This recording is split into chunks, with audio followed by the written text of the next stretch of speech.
totally change the game for your relationship as a woman, regardless of whether or not you're married or single, if you are someone who dates or marries men.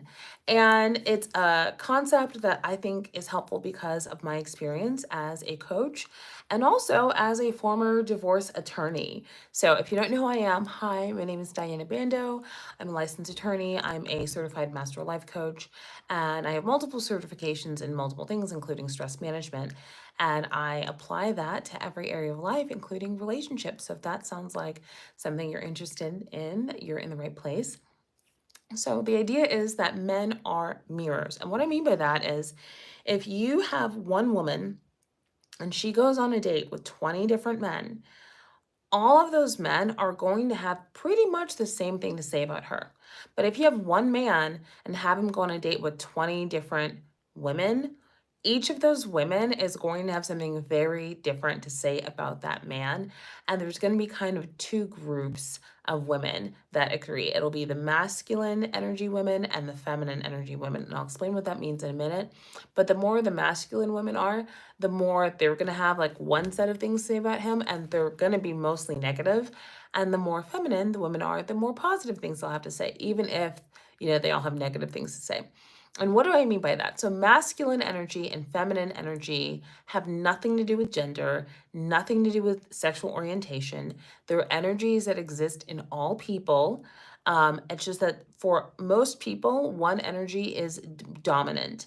If both of the energies are equally present, um, I'm willing to bet that the person would seem androgynous or asexual but for most people, there is a dominant one. So you can be a heterosexual man who's predominantly in his feminine energy. You can be a homosexual man who's predominantly in his masculine energy. You can be a homosexual woman predominantly in your feminine, and you can be a heterosexual woman predominantly in your masculine. The energies have nothing to do with gender or sexual orientation. Masculine energy is the energy of structure and achievement. It's the going, doing, being, achieving, scaling energy.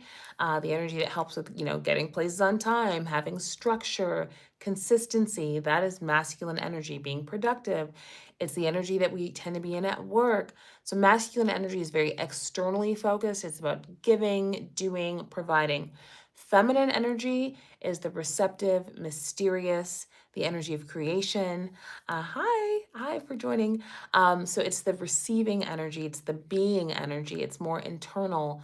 If you think about in the celestial equivalent, masculine energy is like the sun and feminine energy is like the moon. So if you think about the sun, like it rises and sets 24 hours and its light helps power so many different things on earth. And without the sun, like we wouldn't have photosynthesis, so the plants would die. It's so important. So the masculine energy is like the sun, whereas the feminine energy, the lunar energy, it's on a 28-day cycle. Sometimes there's a full moon, sometimes there's a new moon, it's totally invisible, half moon, waxing, waning. So the moon, it's more mysterious, but the moon is so powerful, it controls the tides. And if you think about the fact that it's like 80% of the Earth's surface is controlled by water, and the moon can control that, it's so powerful. And so, little spoiler, feminine energy is actually the more powerful energy, but it's the more mysterious. The world that we live in is predominantly a masculine energy world. So if you're someone who likes, validation, you're generally going to get it from masculine achievement. And as a woman, that can make it really hard in relationships because most people, most feminine essence beings want to be that in relationships. But if you don't know that, you're very likely to show up in your masculine energy, and masculine energy repels masculine energy. So if you're a woman and you're wanting to be with a really masculine man, or just any, feminine being and you're wanting to be with a masculine partner, if you show up in your masculine energy, which the way that looks in dating is leading with your resume, your accomplishments, the things that you can do, leading with how you can help, trying to prove yourself. So for women, one way that they often get tricked into being in their masculine energy in dating is by being responsive to questions like, what do you bring to the table? If you're answering that question at all, you're automatically in your masculine energy. If you feel the need to respond at all, that's in your masculine energy. If you're in your feminine energy and someone says, "What do you bring to the table?" you have nothing to say, like, because you are what is brought to the table. So, for women, I'll add this little nugget, like, what you bring to the table is you bring a sense of purpose, you bring legacy. Men love having something to live and die for, someone to fight for. And when they have a partner, whether it's male or female, they have that. They have purpose, they have a cause, they have legacy. If you have a womb, like, you're potentially giving him the opportunity to be remembered after he died. Like, that is what you're bringing to the table. It's so precious, it's invaluable, and it has nothing to do with where you went to school and how much money you make, what you drive, where you live. It's you are what you bring to the table. And if you can't see that, then stand in a mirror a little longer and do mirror work. Literally stand in the mirror, tell yourself amazing things about yourself, because once you get to that place where you can see, like, I am what I bring to the table, and that's more than enough. I bring a sense of purpose and legacy. That's so amazing. But what I wanted to talk about is the idea that men are mirrors. So the way that a man behaves around any woman is a reflection of her embodiment. So one way that you can test this mirroring that I'm talking about as a woman, is go to a man with a problem or a desire, a request, whatever, and talk about it twice. The first time, I want you to talk about it with complete certainty, like knowing, like, yes, I want to do this, absolutely, and for sure. That's so great, all the features, all the benefits, whatever. And the second time, I want you to go to him with a lack of certainty. Do not change any facts or details, but just change the level of certainty. What you'll notice is when you show up with certainty about the thing, the man mirrors that back to you and it's like, oh, that sounds amazing, you should do it. When you go with uncertainty, what he's mirroring back, it'll seem like disagreement, but what he's actually doing is he's mirroring back your uncertainty. And what is happening subconsciously is saying, okay, like, if she's uncertain, that must mean that this thing is dangerous. So I need to protect her from this danger that she's sensing. And the way that I'm going to protect her from the danger that she picked up on is by saying no. So on the surface, it looks like you're disagreeing, or he's trying to stop you from having fun, or he doesn't want you to be happy. But really what it is that masculine urge to protect being activated by a subconscious perception of danger, which is anytime you're uncertain. So that's why it can be very, very difficult if you kind of want to do something, but you're not really sure, and you go to your man about it and he says a firm, hard no. Sometimes the no was really just because you showed up with uncertainty. And little tip, since this is a test, what I suggest doing is doing it when he's a little distracted. So that way he won't remember that you asked twice. He probably won't remember anyway. Ladies, I mean, probably won't remember. But if you want to be really sure that he doesn't remember, ask when he's a little distracted, once with certainty, once with a lack of certainty. Do not change any details, and you'll notice you'll get a completely different response. And that is because of what I'm talking about. Men are mirrors. So taking it to the next step in the context of romantic relationships and dating and marriage. I am a coach. I have been for a couple years. I work predominantly with couples that are either married or have been married, who are married or have been married. I do some work with singles, but for the most part, people don't hire me unless they've been married at some point. So someone came to me last year, was thinking about getting divorced after 20 years. And, we aren't working together anymore, but, I've spoken with them because I stay in touch with people. And, she's still married. And one of the things that we talked about was, like, kind of the 3 forms of feminine embodiment that are required to help activate a man's best, activate the natural protector and provider inside of him. So all men are protectors and providers, but the way that you show up will determine whether or not he feels the urge to protect you and provide for you, or just use you to protect himself from you and use you to provide for himself at your expense, which is something that happens. Like I mentioned, I'm a former divorce attorney. And, what will happen is, like, sometimes these really successful women will get into relationships with men, not understand what I'm about to teach you, and then end up in situations where things don't work out and she has to pay him a bunch of money.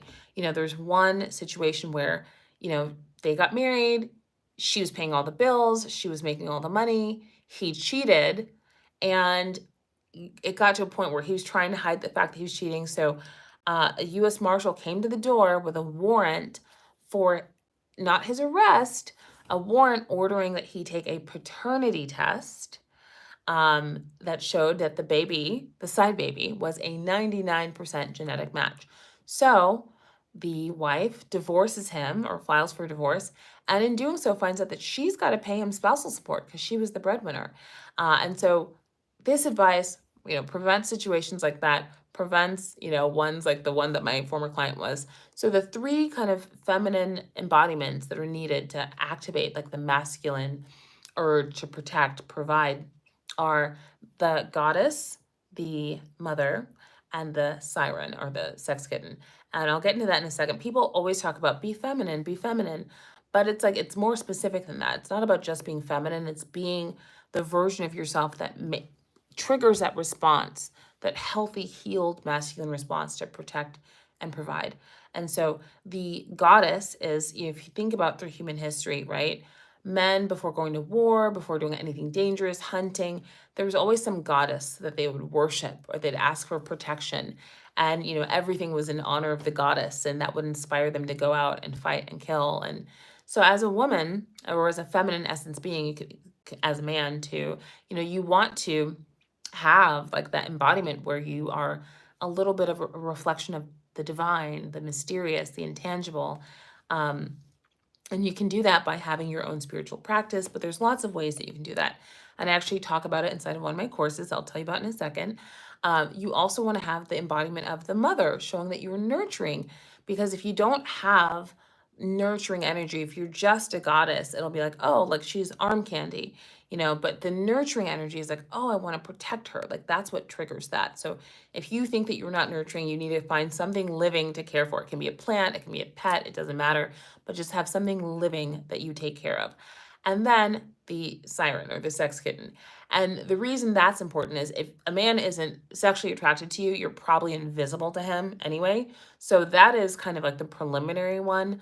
But it's not the only thing because there's so many beautiful women, so many sexy women. Now there's robots that are like women. So it's like you cannot rely on just looks alone. It's not the 90s anymore. The 90s, you can rely on your looks. 2025, you got to come firing on all cylinders if you're wanting to really be a captivating woman for an extended period of time that really magnetizes men, whether he's your husband, whether he's your boyfriend, whether he's your, someone that you're just interested in dating. And you want to be able to also have the embodiment that kind of filters out the predatory guys. And the predatory guys are not looking for women who are fully in their feminine, who are, wanting to receive, who are knowing that they're worthy and deserving of all the best things in life. So what I've done is I've created a course called the Unforgettable Woman Formula, and it is $22.22. Literally the best $22.22 on the internet. I'm standing on business. I'm not taking it back. And what is inside is the exact information that I give, inside of my private courses, my one-on-one private coaching. And my rate is literally currently hundreds of dollars an hour, and my rate goes up periodically. So the value of this course is way more than what I'm actually charging for it. It also has a bonus module in there about the 11 reasons why men cheat. I feel like there's a lot of fear of being cheated on that prevents women from really putting themselves out there in relationships and really going after what they want. So I went ahead and made a course about it because I have been cheated on as a divorce attorney. I've seen lots of cheating. I don't like talking about cheating because it's really upsetting. So I went ahead and just recorded everything you need to know about how to spot a cheater and how to spot a faithful guy and put it inside of there. That module alone is worth, if you've ever been cheated on and you know how gut-wrenching it is, like that knowledge is gold. Like to literally never have to worry about being cheated on again because you know exactly what to look for and exactly what to do so you make sure it doesn't happen. I don't know. If you can put a price tag on that, tell me in the comments. I'd love to know like what the dollar amount, but I promise you it's more than $22.22. So literally I'm doing you a favor. If you want to like make sure that you never have to like worry about foolishness, I got you. Unforgettable Woman Formula. The link will be in the description box for this replay. And yeah, $22.22. Like, I don't know what you can get for that that's as valuable as this. Like, literally information that could save you thousands of dollars in a divorce if you're currently married, but also prevent you from headache and heartache if you're single and trying to figure out, how to pick someone in these streets. So anyway, that is all for now. I've got somewhere to go with my baseball cap and my little cardigan. But yeah, I hope this information was helpful. Please let me know in the comments if you have any questions. And if you are, like I said, if you're wanting to make the romance component of your life a little bit more stress-free, Unforgettable Woman Formula is an absolute must. It's a no-brainer. It's $22.22, way more valuable than what I'm charging for, and you're going to love it. So I'd love for you to get it, and I'd love to hear your thoughts about the information that's inside. And I will give you, because I love to give little tips. So there's 11 reasons why men cheat that I talk about, okay? 11. And once you get these, you're like, okay, yeah, no brainer. The number one reason, let's go ahead and tell you right now to get you started, because it's probably not what you're thinking. The number one reason why men cheat is because their father cheated, okay? Because if his father cheated and he knows about it, it means it was normalized for him and he's comfortable with it and he doesn't think it's a big deal. So if his father was a cheater, you can go ahead, pack it up, pack it in, don't even bother. Like, that man's going to cheat on you. If his daddy cheated, he's going to cheat because, monkey see, monkey do. So if you love yourself, leave men alone who had cheating fathers. And I'll go ahead and tell you number two is his friends are cheaters. If all of his friends cheat, like, I promise you that man, if he hasn't cheated on you yet, he's going to if you give him a chance. So spare yourself. So that's all for today. Normally I'm in full glam, but today I was like, you know what? I'm going to give them makeup free. And they're going to like it. So this is me with no glam. I hope you love it. And even if you don't, it's okay because I love it. So that's all for now. Men are mirrors. If you have any questions, let me know. And I will see you in the next one. Bye.